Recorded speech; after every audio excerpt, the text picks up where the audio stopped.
Hello everybody, you're listening to The Art Show on 106.6 FM Wickham Sound. I'm your host Dane Cobain. I'm sitting right next to a fan and it's making my voice go weird, so I guess I'm going to turn that off.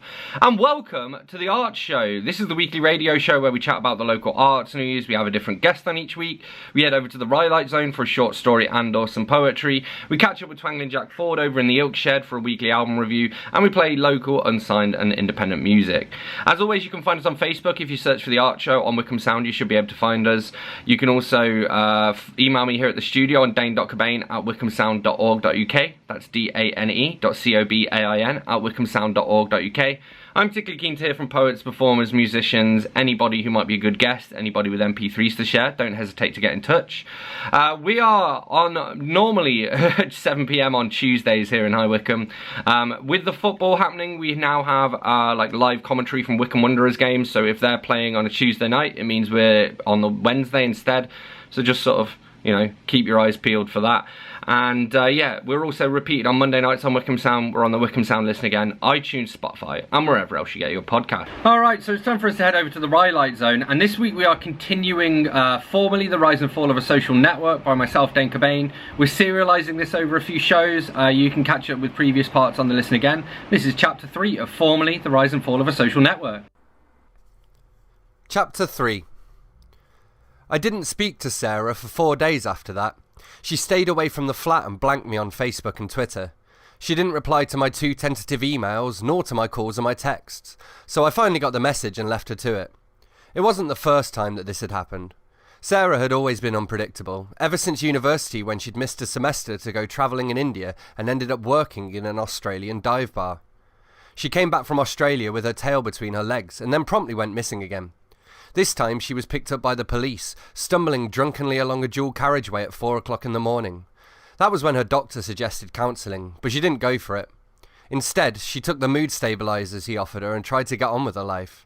She didn't like to talk about it, but I'd been with her for long enough to know that sometimes she liked to do things that didn't make sense to anyone else. It was one of the reasons why I fell in love with her, but after a while, it stopped being cute and started to get on my nerves. When she finally returned my calls, I found out that she was staying at her mother's, which didn't surprise me. I barely saw my family, but she saw hers all the time. She was just a spoilt little kid at heart, and it bugged me. I'd had to make my own way ever since Dad died, and she took stuff for granted that I'd never been lucky enough to experience. She called me, eventually, to apologise. She said she'd been unreasonable and that there might have been a good explanation. As I was only too happy to tell her, there was.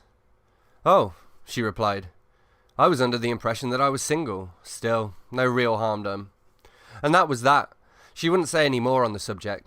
She just threw out a line like that as if it was nothing, leaving me to try to figure out what she meant. Had she slept with someone else? And despite what she said, did she still think I hooked up with Flick? Did it even matter? John called me while I was sitting in Starbucks, drinking a latte and working on the latest problem to present itself. "I've got good news for you," he said, getting straight to the point. I was glad for the lack of small talk. I hate talking on the phone, especially in public. "I've just got off a call with Peter and we've come to an agreement. Long story short, you're in." "Oh, that's fantastic news." I was so surprised that I almost spilled my coffee on the keyboard. "When do I start?" "As soon as you can. Tomorrow, if you can make it." I started to laugh and then realised he was serious. I had some freelance obligations to finish off, but I figured I could do those in the evenings. I told him I could start right away. "Good," he exclaimed. "Then I'll see you tomorrow. Bring a packed lunch. We're throwing you in at the deep end, and you won't have time to go to the pub every day. We save that for Fridays as a rule." At the time, it didn't really sink in. I just ended the call and turned back to the laptop to close a few tags and test my script before saving, shutting down and walking back to the flat. It wasn't until the evening that I celebrated, and boy, did I celebrate.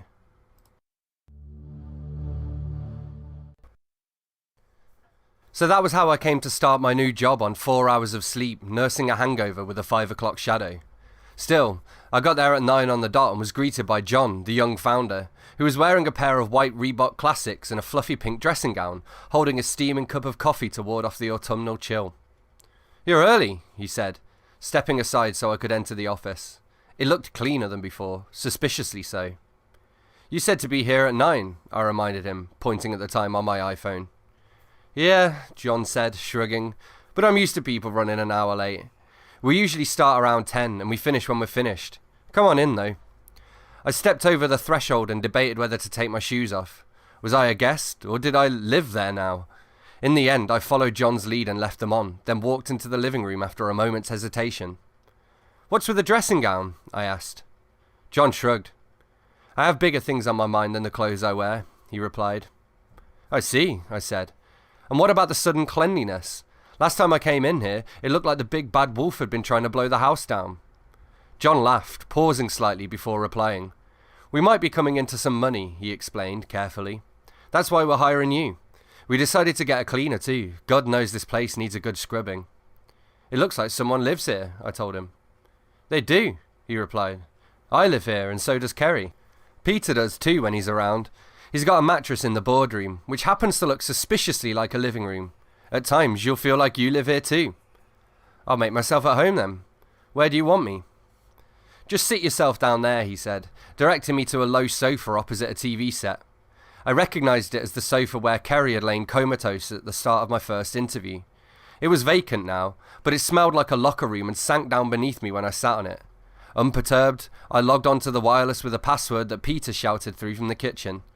I nodded at Kerry as he filtered into the living room to get started on the morning's work. From the hallway, I heard the muffled sound of someone letting themselves in through the front door. Abby appeared shortly afterwards. "Morning, Dan," he said, shaking my hand and pulling up beside me on the sofa. "I'm glad you're here. We need you. Here, take this." He handed me a yellow post-it note which was covered in a woman's tidy, spidery handwriting. "It's your login. Get online, check your emails and get to work. You should have a couple dozen of low-priority jobs to be getting on with. We've been forwarding stuff over ever since we knew you were joining us. Let me know if you need help getting onto the server. Flick says she wrote everything down, but between you and me, she wouldn't know a DNS from an ISP." "Thanks," I replied, tapping away at my keyboard. "Looks like I'm in. Christ, 192 unread emails. Not bad for my first day." "Sounds about right," Abby replied. "We assigned some bug fixes to get you started. If you need me, come get me. I'll be in the bedroom." "Like hell you will," shouted Peter, who was still clattering away in the kitchen. "I've booked it today, Abby. Down beside the newbie and show him the ropes. Someone has to." "Sure thing, boss," he murmured. "What's the deal with the bedroom?" I asked. "We don't have private rooms, see," Abby explained, muttering in a low, rebellious overtone. "The bedroom is the next best thing. It's easier to work in there. You don't have to put up with people breathing down your neck for scrappy favours that distract you from the database." I said nothing. I was busy working through a flood of emails, mostly for Viagra and dubious dating sites. Abby didn't care. He just booted up a machine of his own and started coding. I felt like I knew him already. He seemed like a natural-born pessimist, a complainer who never did anything to change things. I planned to change that.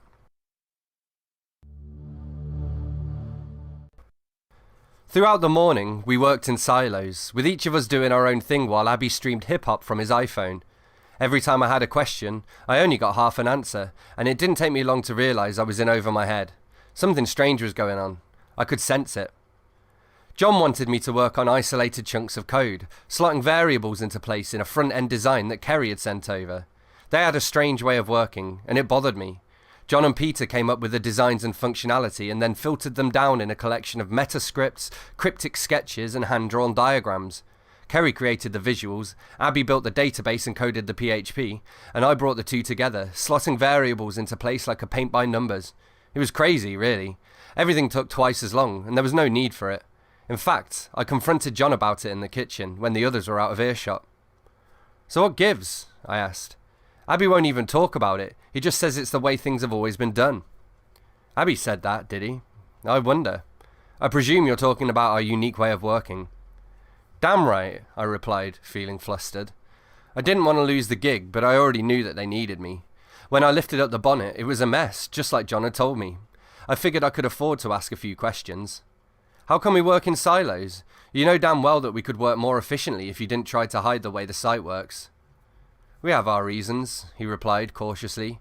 "And you do well to remember your place. You're still on probation, remember? But as you asked, I'll tell you. We've had leaks before, and you can't be too careful. It's just the way that we work. Don't ask questions. Just stick at it, and you'll see the full source code once we trust you." "I see," I said. "So that's how it is. I'll see what I can do. You better start trusting me soon, though. It's a mess in there." "Tell me about it," he replied. And that was that. I guessed it was something I'd have to learn to live with. Still, once I knew where I stood, Abby opened up and started to speak to me. He didn't tell me anything I couldn't have found out elsewhere, though. The site itself was pretty simple, even if it was often difficult to tell what was happening when you looked at the source code. Once you signed up to the site, you were able to post status updates, photos and videos, which remained visible only to the user until their death. You could even upload files and customize your privacy settings. Then, after your death, your cache of content was released into the wild. When I joined, the company had just registered their 500th death, and so the site was still in its infancy. I wasn't sure, but I presumed that I was there to work on a bunch of new features, like following functionality and virtual gravestones. For now, though, I was stuck working on bug fixes. John's coding was atrocious. I'd never seen anything like it. There was no documentation, and all of the variables were codenamed as per his bizarre requirements. I had my work cut out for me. The biggest mystery was how we were able to tell whether someone was dead or not. I asked John about it, but he kept stum. "Can't tell you that," he replied, looking stern and authoritative despite his fluffy dressing gown. "If I told you, I'd have to kill you. Just let me worry about that. For now, all you need to know is that we know, at least for most of the major countries and several of the smaller ones. In some regions, friends and family members have to contact us with a death certificate, and Flick processes them manually. It's a temporary solution and it isn't scalable, so that's one of the things I'll be working on now that we've taken you on and freed up some of my time." "I see," I said. "Anything I can help with?" "No. You shouldn't even know about it. Forget I mentioned it." Of course, I didn't. Instead, I filed the information away in case it came in useful at a later date. I didn't understand the need for secrecy. I've always preferred an open organisation. Still, a job was a job. And so I got straight back to work. John and Peter had me working with Flick to develop a survey on the site. The idea was to get feedback from our users so that we could tailor the site to suit their needs. There was even whispered talk of deploying a new language pack. I didn't know it at the time, but formally surveys would become one of our selling points, like Google's Doodles or sexting on Snapchat. The users loved it. I was indifferent. It was a challenge and one that needed to be completed. But first, there were bug fixes to deal with. It was a long, fulfilling first day. John insisted that all of the fixes needed to be on the staging site before I left, so he could review them and push them live in the middle of the night when traffic was at its lowest. "Sleep with your phone beside you," he said, as I shut down my laptop, drained my coffee and prepared to drive home. "You never know when you'll be needed." "Do you wake your employees often?" "Maybe once a month if you're lucky and you don't. You'll hear from me on weekends too. I expect you to check your emails and to work remotely when required." "That's not going to sit well with Sarah," I told him. "But who cares? I'm in. I'll see you tomorrow." "Thanks, Dan." Flick told me later that you would be more likely to hear the Pope say than to hear John say thanks, so I guess I made a good first impression. I just hoped that I could keep up the good work. I wanted them to keep me on. Not because I needed the job or for the thrill of working at a startup, but because the secretive code behind the site and John's erratic behaviour had set off my spider senses. Something strange was going on. I intended to find out what it was. Alright, so that was Chapter 3 of Formerly The Rise and Fall of a Social Network by myself, Dane Cobain, for this week's entry to the Rhylight Zone. You're listening to The Art Show on 106.6 FM Wickham Sound. I'm your host, Dane Cobain.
was Nothing But a Woman by Straight 8. You're listening to The Art Show on 106.6 FM Wickham Sound. I'm your host, Dane Cobain, and it's time for us to be joined by this week's guest now, who is author and publisher, Stephen W. Booth. Over to Stephen. The first question is one that I ask everybody, and I'm sure you'll have an interesting answer to this one, which is, what was the last book that you read, and what did you think of it?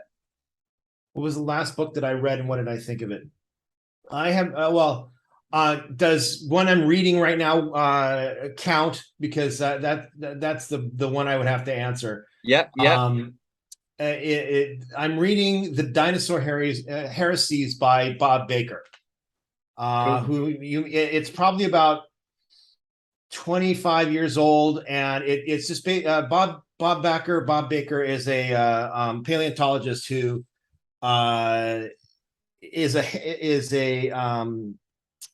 he likes to turn science on its head, and there I am.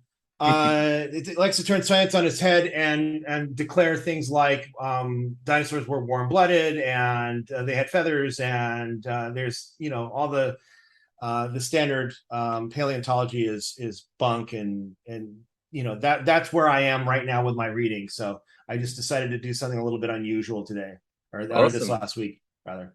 Cool, awesome. And so obviously, well, there are a few different things I want to chat to you about today, but one of them is about Genius Books. So what can you tell us about that? I mean, you've got the publishing house and the kind of author services wing as well. So maybe tell us a little bit about the both of them. Well, let's just start with the history. I started this. I started Genius Books in 2010, January 2010. I had been teaching school, and I needed to stay home to take care of Leah for various reasons. Leah's my wife. So I needed something to do while I was taking care of her so I could keep out of trouble. Yep. And a friend of mine, his name's Harry Shannon. He'll come up later in the conversation. Says to me, he's an author, and he says, "Oh, you're technical. Make me an ebook." Ebooks had just come out like a year before. Yeah. So I went, okay, I'll figure out how to do an ebook. And I made him an ebook, and he goes, "Well, I have all these best-selling author friends who also need ebooks. Would you like to build them for them?" And I said, "Sure." And so suddenly I have Genius Book Services, which is an author services company that we do editing and ebook formatting, cover art, print interiors, and consulting. And basically everything that I would be doing for a publishing as a publisher, only I would be doing it for a check, right? Somebody hands me a check, and I only get paid once.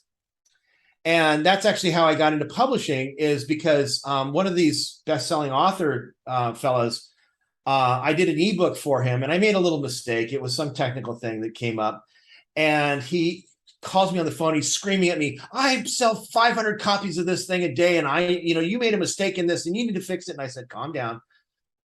I need 45 minutes. 45 minutes later, it was fixed. He had it uploaded, and everything was fine within a couple of hours, and it was no big deal." But what I heard from him is he gets paid 500 times a day for what I did once. And I wanted to get paid 500 times a day, which is actually harder than it sounds. But at that time, I happened to be writing some novels with Harry Shannon. We had written a zombie novel named titled The Hungry. And we could shop this around and get rejected and see if we could find somebody to take us on and whatever. Or we know how to do everything that we need to do anyways.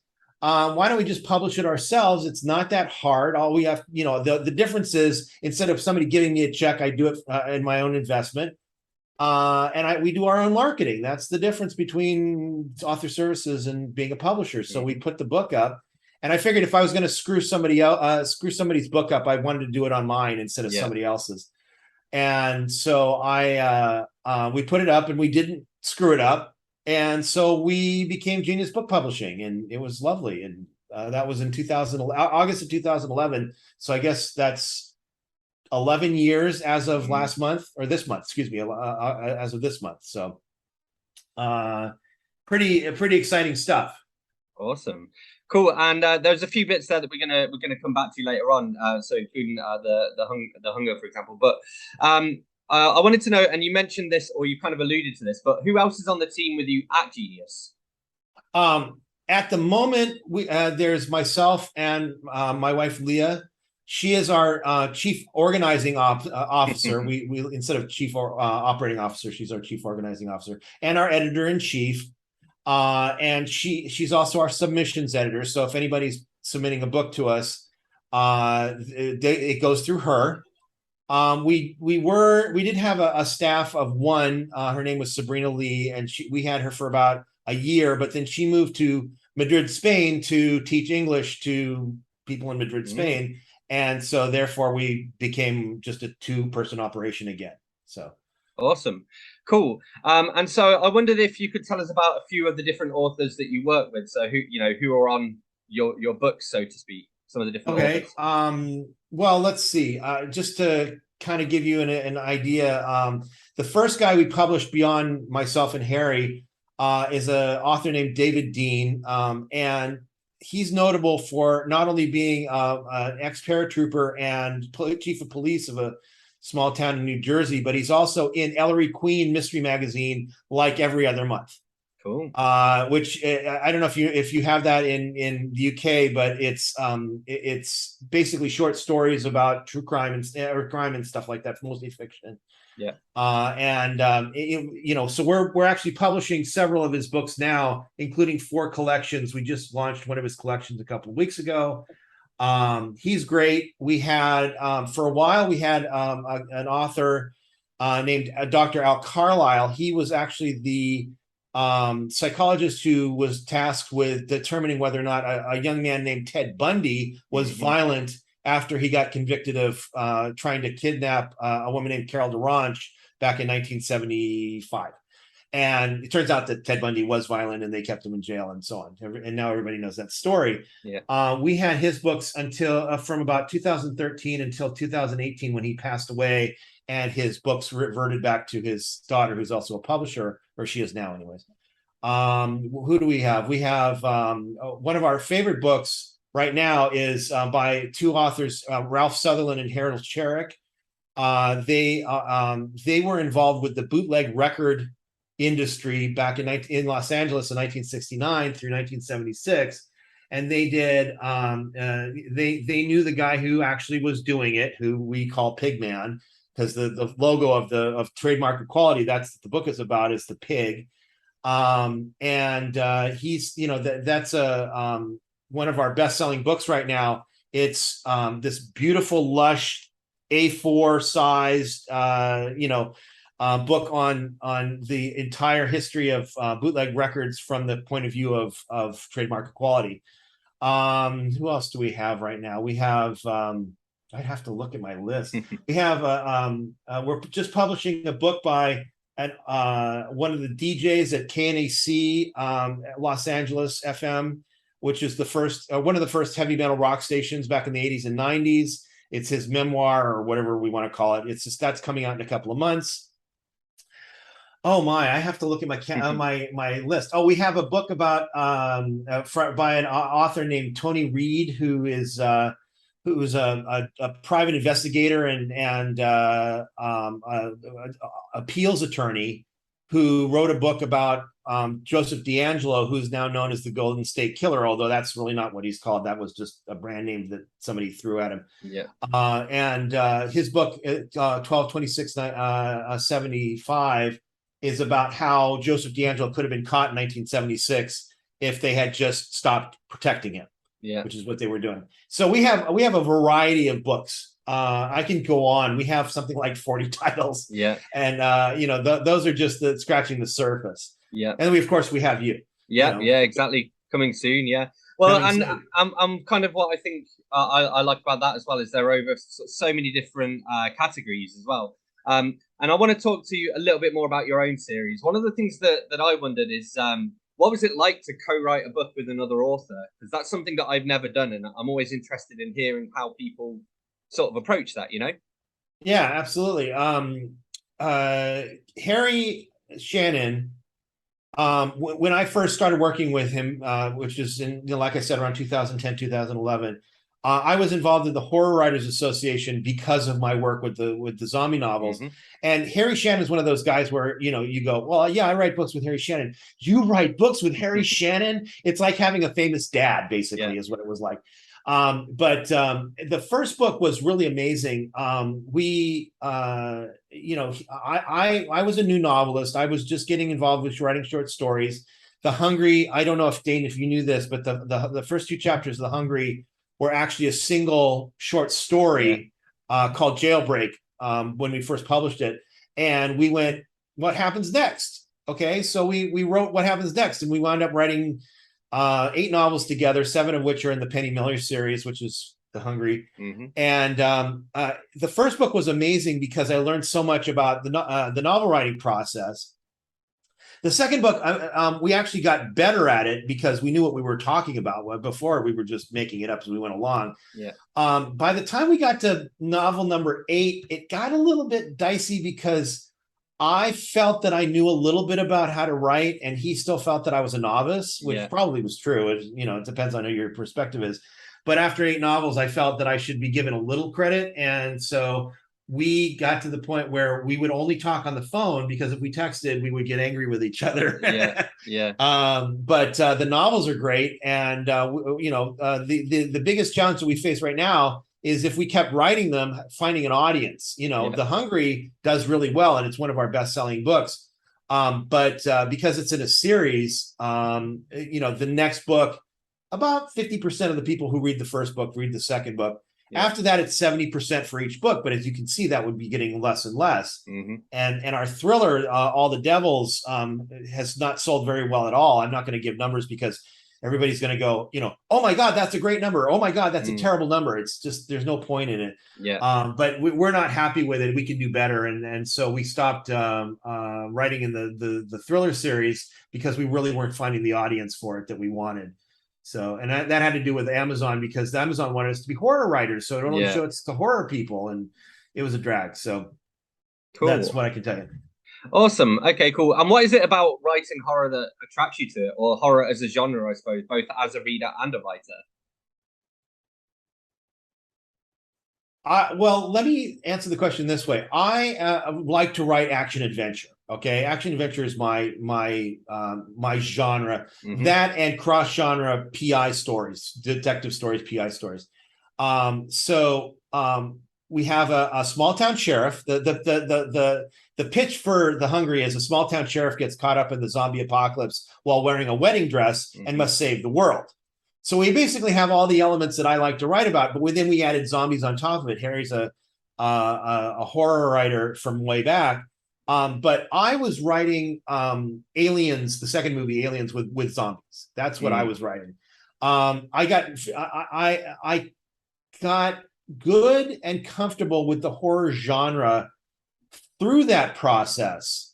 But at the time, it was like, for example, one time I was on a panel about zombies at World Horror Convention in 2012, and The Walking Dead had just come out. Yeah. Okay. And somebody asked me on the panel, they said, well, what do you think of the Walking Dead? And I said, I don't watch it. And they were horrified that I wouldn't watch The Walking Dead. Well, I have a low gross out tolerance. Okay. Yeah. I don't mind blood and stuff like that, but that was over the top. And so I watched about 4 episodes and I couldn't stand it. But it's different when you're writing it than it is when you're reading it. Yeah. Okay. I like psychological horror and supernatural horror and stuff like that.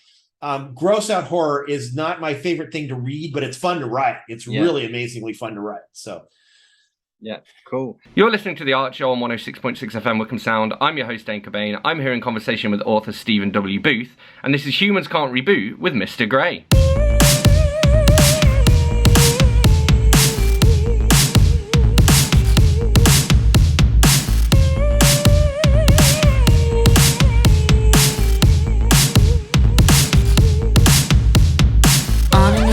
Summer's day, you meet a man who leads you astray. You meet a man who complain on life like we're betrayed through yourself. Mr. Dorian Gray, Mr. Dorian Gray, Mr. Dorian Gray.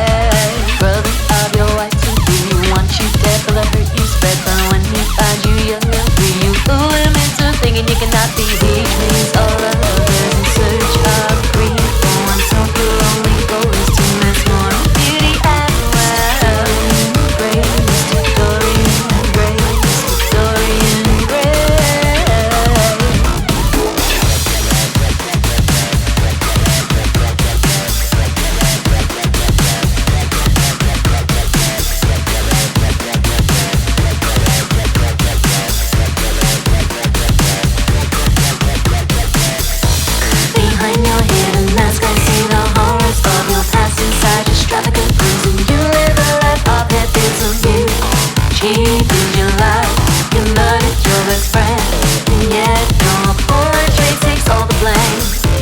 Behind your hidden mask I see the horrors of your past. Inside your extravagant prison you live a life of abuse.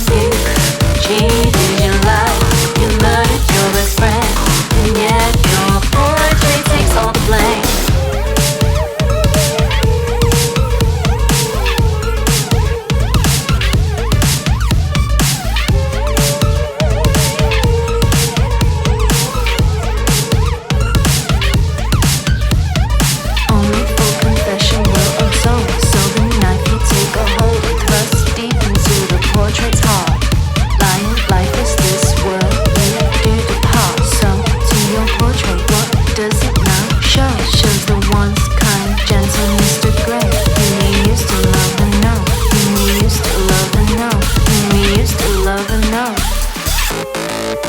Shows the once kind, gentle Mr. Grey, who we used to love and know, who we used to love and know, who we used to love and know.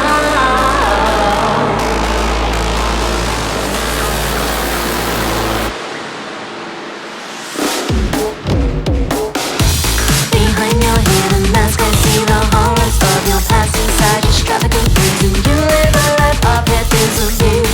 Cheated your life, you murdered your best friend, and yet your portrait takes all the blame. Behind your hidden mask I see the horrors of your past. Inside your extravagant prison you live a life of abuse.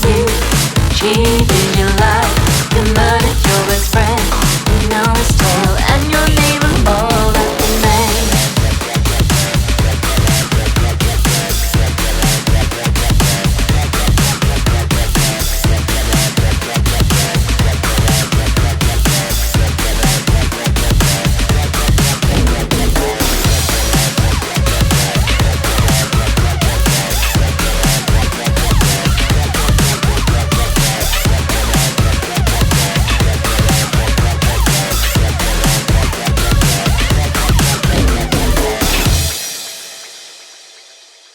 That was Mr. Grey by Humans Can't Reboot. You're listening to The Art Show on 106.6 FM Wickham Sound. I'm your host, Dane Cobain, and it's time now for us to rejoin author and publisher Stephen W. Booth for this week's interview. Awesome. And I think one thing to sort of touch on there as well, and I think this was included in the first book in the series, which is obviously the only one I've read so far, but it was talking about in there about like the importance of characters as well, and that's why it works so well, is that it's got great characters and it's got the action. So I suppose, is that something that you go for as well? Are you kind of drawn to stories and to writing about stories that are quite character driven? Yeah. One of the things that Harry said to me while we were writing these books that stuck with me, and I believe this is true, is that I really have a sense of the relationships between the characters. Yeah. Good characters are wonderful, but the relationships, how they interact, is what makes the story go. I mean, yes, you can have a Mission Impossible kind of plot driven, whatever, insert generic character here. But having, the relationships between the characters is really the one of the most important things for me. A book that I haven't published yet, and I'm frankly debating whether or not it's going to go live, is a time travel mystery. Okay, it's a reluctant investigator who's basically, his job is to save his father, they're all family of time travelers, and they have to save his father, who was murdered 4 years before our hero was born.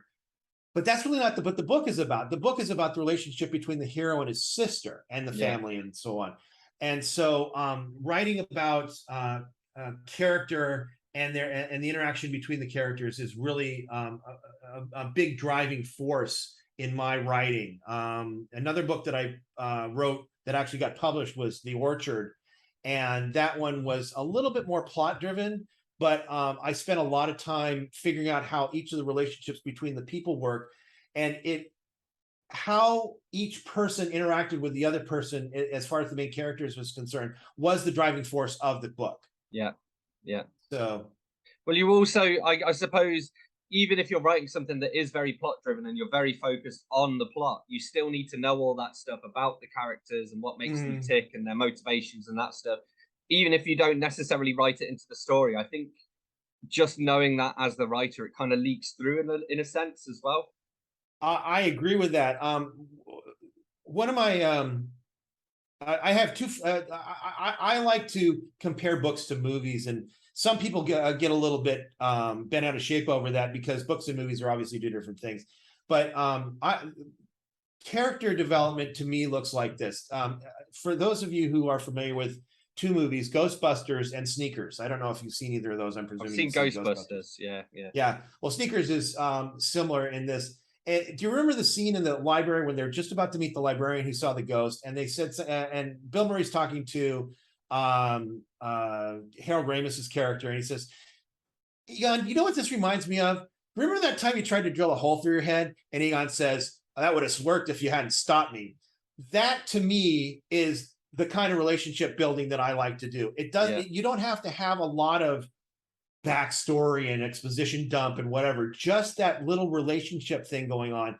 The reason I bring up Sneakers is because it has a lot of that same element there. The what's his name?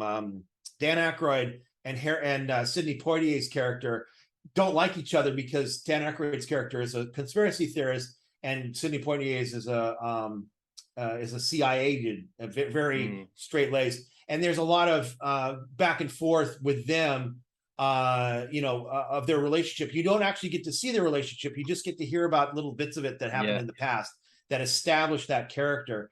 And that's how I look at it. I don't need to write a lot of backstory in order to be able to generate that character relationship feeling, Well, and I think as well that sort of serves two purposes. So one, it kind of hints at something deeper, but it also leaves it to the readers or the viewer's imagination as well to kind of fill in those blanks. Exactly, yeah. And I'm a big fan of not explaining things. Again, two movies that come up that for me is Star Wars and Jaws. They came out about the same time. In Star Wars, what's a lightsaber? Who cares? Yeah. What's a blaster do? Nobody knows. How do you go through hyperspace? What difference does it make? You don't explain anything. You go on with the story, right? And you let the audience fill in the blanks. The same thing with Jaws. The shark is not working. The shark is not working. So the fact that you never see the shark is the best part of the movie, And so that's how I approach that kind of story development, character development. Now, maybe that's non-standard. Maybe that's not the right way to do it. I know a lot of people are very opinionated about that sort of thing. That's how I do it. So cool, awesome. So a fun question, and I'm not sure if you have one, but I wanted to know: do you have a zombie apocalypse survival plan? And if so, what is it? Yes, actually, I do. For those of you who are interested, back in the day, I answered a lot of questions on Quora about zombie issues because I felt qualified to respond. And one of the questions is exactly this: how would you respond to a zombie apocalypse that's different than everybody in the movies and the TV? And you can find this easily enough. But my plan was to get out of the area before the zombies arrived. In The Walking Dead, the premise is the main character wakes up in the middle of the zombie apocalypse and can't get out. It's all surrounding him. Yeah. Okay. But if the one of the things, especially in the United States, okay, I mean, I can't speak for the UK because it's a smaller place and so on, but in the United States, there's a lot of land. Yeah. Okay. And so our zombie novels started in a little fictitious town at the base of the Ruby Mountains in Nevada. And I actually had to struggle to get the zombies from one place to the other, because if you think about it, they're walking at about 1 or 2 miles an hour most. If you have a 15-mile, stretch between this town and that town, how hard is it for you to get away? So I actually answered that question on Quora by saying, let's say the zombies virus originates at the Bunny Ranch, which I don't know if you know what that is. It's a legal brothel in Nevada. They have some of those. Well, the guy's coming this way from the Bunny Ranch to Las Vegas to Los Angeles. I was living in Los Angeles at the time. And you start hearing reports about the zombie apocalypse when it gets to Las Vegas. But let's say it's repressed, or suppressed by the media. Oh, well, we've had a couple of outbreaks of some strange virus, but no big deal. I get in the car, pack my cats, and leave at that point. Yeah. And as long as I'm outside of that nexus, that downtown Zombieville is what I call it. As long as you're on the fringes of that, you're okay. The problems are when everybody panics and tries to leave, and the traffic gets jammed up, and you're stuck in the middle of it. And the other problem is, of course, when all the zombies are surrounding you. You know, if you have a horde of zombies coming at you and you have 6 shots in your 357 Magnum, you're in a lot of trouble. 1 zombie is not a problem. You push them over.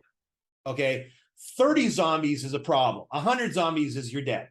Yeah. Although one of the core answers that I gave was who would win between the T-100 Terminator and a horde of zombies, and I'll let you guys read the answer that I gave on that yourselves. So awesome, cool, brilliant. Okay, and just one last question to wrap up with. It's actually kind of 2, and you might even want to turn this into 4 slightly, because you might want to talk about about yourself as a writer and genius as well. But the question is, what's next for you, and where can people go to find out more? What's next for me, and where would people go to find out more? For me, I'm still learning the craft of writing. Okay, not necessarily the process of writing. I got that down. And I'm a pretty good writer. Storytelling is actually where my head is, because generating stories, being that creative, is something that I don't feel as comfortable with as I should as a novelist. Yeah. But you know, for example, one of the novels that I've got sitting in my trunk right now is the pitch line is a group of geriatric demon hunters get caught up in the war between the gods over the control of the multiverse. Okay, that one's in the can. But the problem is I'm having trouble ending it. Yeah. Coming up with a really genuinely unique and exciting and wonderful ending is a challenge for me. So I've got that one still sitting there. You know, as far as just generally being creative, Dane, you can see this. I don't think you have video on your podcast, but I'm also an oil painter, and so I spend a lot of my creative time doing visual work. That's mainly because my whole world is words. Yeah. Everything that I do is words, and going and doing painting is non-verbal. Yeah. It really gives me a chance to shut down as far as that's concerned. So as far as Genius is concerned, we're just going to keep going. We publish mostly fiction, which is a great deal of it is horror. We publish nonfiction, which is a lot of it's true crime. And the other nonfiction that we published, which is not true crime, is music related books. We do have some true crime music related books. One's called A Question Mark. For those of you who are familiar with Elliott Smith, the musician Elliott Smith, he died under unknown circumstances back in 2003 or something like that. Yeah. And the author was a fan of his, and she was in Los Angeles, and she investigated the case and wrote a book about what her findings were on that. So it's got elements of both music and true crime. But a lot of this stuff, for example, the true crime is coming from Leah. She is a true crime fanatic. Okay, and she goes to sleep to forensic files, which I have no idea how she manages to do that. So that's where that's coming from. I became a true crime person through the fact that I went to a lot of conventions and people were asking me questions about, Keith Jesperson and the Happy Face Killer and stuff like that. So, but we're just going to keep publishing new and interesting and better books, and hopefully finding a bigger audience for everybody, and just really trying to do good stuff. I mean, bringing important books out to the world is what our goal is, Cool. Awesome. Big thank you to Stephen W. Booth for joining me. You're listening to The Art Show on 106.6 FM Wickham Sound. I'm your host, Dane Cobain.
That was Horizon 4 by John C. Buttigieg. You're listening to The Art Show on 106.6 FM Wickham Sound. I'm your host, Dane Cobain. And this is, and now we are going to go over to the Oak Shed to catch up with Twangling Jack Ford for this week's album review. Tracks of My Tears, the best of Smokey Robinson and the Miracles. In the early-ish 70s, I was watching the Old Grey Whistle Test and was surprised to see the country's only serious rock programme showing a previously unseen clip of Smokey Robinson and the Miracles performing Tracks of My Tears. It was too soon after it had been a big hit for me to realise what a monumental song it was, and it was not until I got caught up in the late 70s mod revival that I realised how much music owed to Smokey Robinson. Not only did he write and sing Tracks of My Tears, a song often covered and still performed in pubs and clubs to this day, but also he co-founded Motown Records. He wrote the song My Guy, which was a big hit for Mary Wells, but more remarkably he wrote My Girl, a hit for both The Temptations and Otis Redding, and one of my all-time favourite songs. Bob Dylan once said that Smokey Robinson was America's greatest living poet, and his lyric writing has influenced generations of songwriters. I can remember as a child studying the cover of With the Beatles and wondering why the song You Really Got a Hold on Me was credited to Robinson. This album hits the floor running with Going to a Go-Go. Smokey Robinson and the Miracles were not the most successful Motown act, but you still have I Second That Emotion and Tears of a Clown. All but a few of the songs were written or co-written by William Smokey Robinson. Not every song is a banger, but as with anything labelled Motown from the 60s, there will be that beat that swings more than rock but isn't funk, introduced with those distinctive snare rolls and backed up by tambourine and other metallic percussion. There are the harmony backing and counterpoint vocals of the Miracles, and above all there is the magic of Smokey's silky smooth singing. Tracks of My Tears, Smokey Robinson and the Miracles. Big thank you to Twangling Jack Ford for this week's album review. Thank you to everyone whose music I've played. Thank you to A.B. Frank for sharing his flash fiction. Thank you to Stephen W. Booth for being this week's guest. As a reminder, we're normally on 7 PM on Tuesday nights. Sometimes it's a Wednesday night if the football is on. You can find us on Facebook. If you search for The Art Show on Wickham Sound, you should be able to find us. We're repeated on Wickham Sound on Monday nights, and we're on the Wickham Sound Listen Again. We're also on iTunes, Spotify, and wherever else you get your podcasts. If you want to get in touch with me here at the studio, you can drop me an email. My address is dane.cobain@wickhamsound.org.uk. That's dane.cobain@wickhamsound.org.uk. I'd love to hear from you.